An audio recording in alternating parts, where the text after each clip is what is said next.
Hello candidates, I am going to dictate you a passage from Progressive magazine, so please get ready for the dictation. The dictation will start after 15 seconds.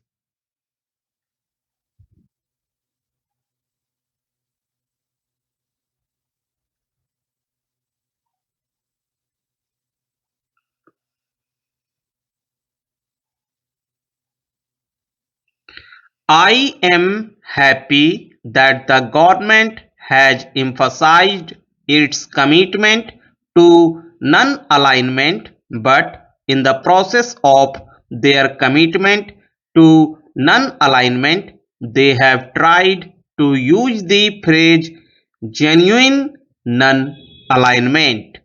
I shall not quarrel with my friend about words. But what is non-alignment? Non-alignment is not a mantra. Non-alignment is the basic fundamental right of every sovereign country. When we are not committed and there is no prior commitment to any power block, we take our decision on what our policy should be on its merits on any given issue. And if this cannot be genuine, it cannot be non-alignment. So, to use the word genuine non-alignment in a sense is a contradiction in term. In any case, I hope what he means by genuine and what we meant by genuine are the same and there is no concrete difference. Word. Today foreign relations do not cover only consular or diplomatic relations. They cover trade, economic development, technological cooperation, and many other things. Foreign relations also fall into different spheres and categories.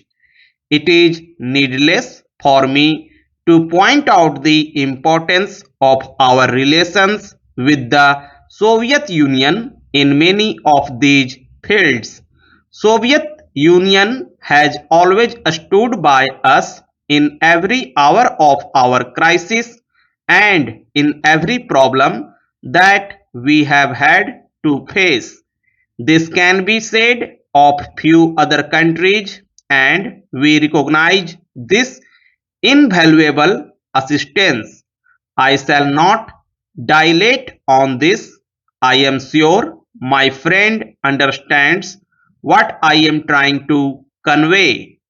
At the same time, I need not emphasize the necessity of our working out economic and developmental relations with the United States, Japan, West Germany, and other Western countries.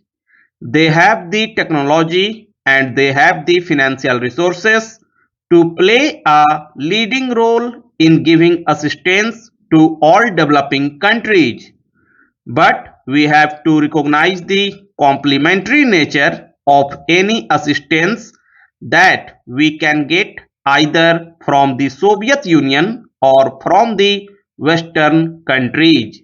This complementary nature of assistance is very clear and does not require any elaboration.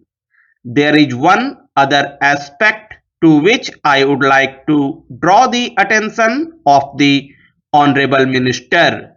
This is very often forgotten. We are not really an underdeveloped country. Next to the United States and USSR, the largest reservoir of technological skills do exist in India. It is unfortunate that we have not been able to utilize fully the technological manpower and trained skills that we have in this country in plenty. However, this very reservoir of technological skills and trained manpower can become a useful element and an asset in our foreign relations. We can, in certain fields, become an aid-giving country. Giving of aid does not necessarily mean giving only financial aid. We can very well compete with the so-called developed countries in certain fields through the export of our technology and skills, such as in sugar, in cement, in textiles, and in many other fields. In fact, we can probably be more helpful to the less developed countries than the highly developed and complex technologies of the West. This is a field which needs to be carefully explored in our foreign relations. In the context of our extremely friendly relations, which the Honorable Minister mentioned with countries like Iran and the Arab states, our technical services can be offered to mutual advantage, and this could become an extremely useful cementing factors in our relations. This would apply with equal emphasis to the countries of Africa and Southeast Asia. While on this subject, I would like to give one interesting instance. One of my colleagues in this house was telling me the other day that he once suggested that we take on the technical survey free of cost of the hydroelectric potential of Indonesia and how this could have been a contribution from us to the development process of Indonesia. This is a field where we have the manpower, the skills, and the competence. I do not know what became of this suggestion. Probably this is buried in bureaucratic files, neatly tied up with red tape. I am not disclosing any secret. If I were to recall one of my own experiences in this context, some years ago I made a submission to the Ministry of External Affairs that we should consider assisting Zambia on the building of the railways. We did not take sufficient interest in this project.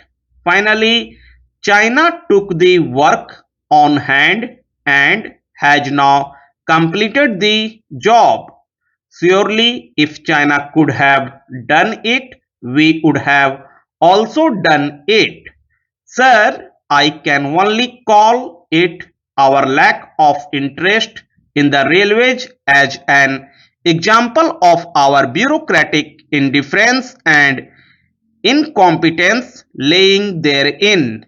If we had undertaken their railway, our Bhilai steel plant, locomotive works, and the coach factory would have been kept busy for at least 20 years. I presume that my friend might say that this should have been raised earlier.